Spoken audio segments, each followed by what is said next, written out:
Hello, I hope you're well. Welcome back to my channel, and welcome to this exciting readathon announcement video. Linguathon is back, my friends, and I am so excited. Noelle and Annie, who are my co-hosts for the Found in Translation book club, launched this last year in April, and I was very excited and an eager participant. And so I am very excited that I get to co-host it with them this time around. Because like Found in Translation, the book club, this is all about reading books in translation, and it's also about reading books about language, which is Noelle and Annie's strong suit and passion because both of them studied linguistics in school. So I'm the odd man out here, so to speak. But this is just a really fun month-long readathon for April that kind of pushes you out of your comfort zone, makes you read things about other people's experiences, and is just a heck of a lot of fun, if I do say so myself. So Linguathon is kind of being changed and tweaked a little bit. As Noelle described it, it's kind of like a co-op readathon, where yes, there are teams, and I'll go into that soon because the three of us each captain a different team with prompts for each of them. But the idea is that you're collecting points, but you want all of the teams to collect an even or close to even number of points so that our voyage, our journey, can be a safe one and we can arrive at the final destination, as it were. So kind of think of this as like the Oregon Trails of readathons. It's a little quirky, a little imaginative. I think Noelle was like envisioning spaceships. I think Annie and I were envisioning planes, but you can envision whatever mode of transportation you like: hot air balloon, convertible, train, submarine. The world is your oyster. Think outside the box. But yeah, it's gonna be a lot of fun just because basically if a team kind of falls behind a little bit in points, bad things will happen. The same way they did in Oregon Trail. So like, for example, if my team, the engineers, isn't reading as many pages as the other teams, we might experience some sort of mechanical failure. And so we might need help from some of the other teams to even those points out with things like the extra fuel or bonus prompts that I'm going to be talking about as well. So it's a whole team effort, guys. We want to get to the destination safely. So now let's talk teams. There are 3 teams, as I mentioned already. They are Navigator, Engineer, and Pilot, and each team has 3 prompts. So for Team Navigator, which is captained by the lovely Annie, the prompts are Woman in Translation, which is to read a book that is written by a woman and translated. Backlist translated work, which is to read a book that was published before 2017. And then the last one is to read a book that is from, about, or set in a country you visited or that you want to visit.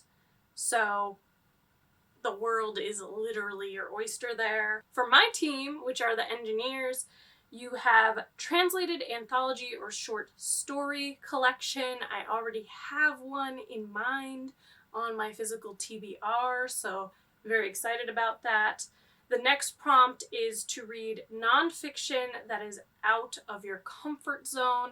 This is very subjective, so for me, this might be a nonfiction book that is about linguistics, because I think I've only read one book like that, and it's definitely not something I pick up often, but you can interpret that prompt any way that you see fit. And then the last prompt for the team of engineers is to read a translated classic. And I mean, I can think of some massive tomes that are translated fiction, which is ambitious for a readathon, but more power to you. but basically anything that you would consider classic or modern classic would do. And then there are the pilots, which is captained by Noelle. The first prompt is sci-fi fantasy featuring a language or linguistics, which I am told is called a conlang. Now, for any more information on that, definitely check out Noelle or Annie, but I do know that Lord of the Rings has a conlang, and so do the like Game of Thrones books. Song of Ice and Fire, is that what they're called? Yeah, this is not a prompt that was designed for yours truly. So there is that. Next is to read an award-winning work of fiction.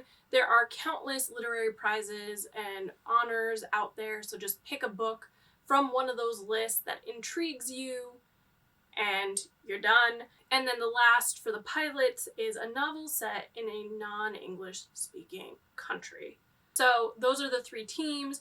You pick a team, you try to read a book for each prompt. One thing that you cannot do on this readathon is double up on books. So each prompt is a different book. And then there are the extra fuel prompts, the bonus prompts as it were. These are the ones that are going to help us if we get in trouble, if we're in distress on this journey of ours. And these are, again, books that you add additionally. You can't double up here either. So if you decide to do bonus prompts, these extra fuel prompts, it's an additional book. So the first of the extra fuel prompts is to read a nonfiction book about language or linguistics. I know Noelle is going to recommend Cultish to everyone, so I'll just throw that out there as an example. The next is to read a memoir by someone not from your home country. And then the third extra fuel prompt is to read a book that features words or phrases from another language. So these are kind of open-ended. They're meant to be ones that should be easy enough for anyone to find a book. But yeah, so those are 3 extra fuel prompts. If you want to try to read 6 books, have at it. There is more.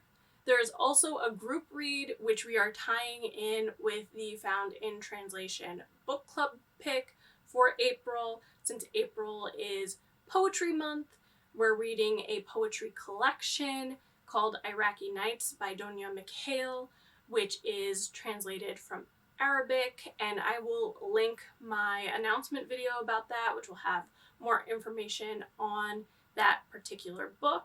But as someone who doesn't read a lot of poetry, I'm very excited for that. I'm also really excited for that live show because no one interprets poetry the same way. So I feel like there are going to be a lot of opinions out there, and a lot of thoughts and interesting commentary, and I am here for it. So that is a book you can read that also would count as extra fuel. So yes, those are the 3 teams, the prompts, the extra fuel / bonus points, the group read, and it's just going to be a lot of fun. All of this information will be included in a Google Doc that I've linked for you, which will also include some recommendations for books for some of the different prompts.